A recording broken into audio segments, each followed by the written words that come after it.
If you're facing divorce and considering going through mediation, it's important to keep the following things in mind. First and foremost, it's in your interest to have a fierce advocate on your side fighting for you and presenting your story to the mediator. Mediation is a process where you and your family law attorney meet with a third-party attorney, typically very experienced in the area of practice that your case is in. In a divorce case, it'd be a family law attorney, and the other party meets with their attorney to come together and try and reach a resolution. Your attorney can help you prepare by building out a strategy for what you're willing to do and not willing to do in order to reach a resolution on your case.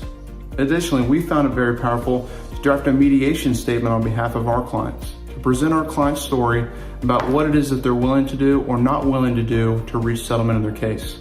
This is an opportunity for your attorney to draft a powerful story, not only of the facts of the case, but also how the law and relevant issues in your case should be applied. This can be presented to the mediator days before, and it gives them an opportunity to review your story and what you would like them to know before the process even begins. At mediation,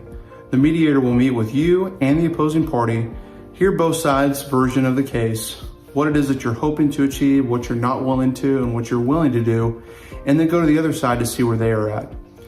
Typically, the first hour, 2 hours of the process is really the mediator getting to know what you want and what the other side wants.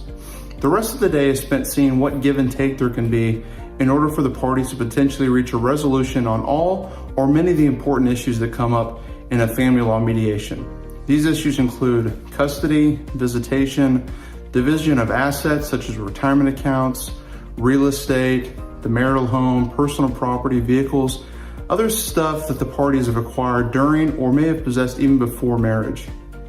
At the end of the day, if you and your spouse or the opposing party in your divorce case can reach a settlement on all issues, the mediator and the attorneys can draft up that settlement agreement and present it to the court. One important thing to keep in mind is that if you reach an agreement on all issues or even just some issues of your case, if the parties execute a signed settlement agreement for all of or some of these important issues, that can be presented to the court, potentially be held against the other party, or moved to enforce that settlement agreement. Unfortunately, at the end of a mediation, even if the parties reach an agreement on all issues, it's not the end of your divorce. One or both attorneys will need to take time to draft a formal divorce decree, visitation and custody plan or schedule if children are involved, and also prepare the child support guidelines. Once the parties have put all of this together, it can be turned into a formal document and presented to the court for a final order being entered,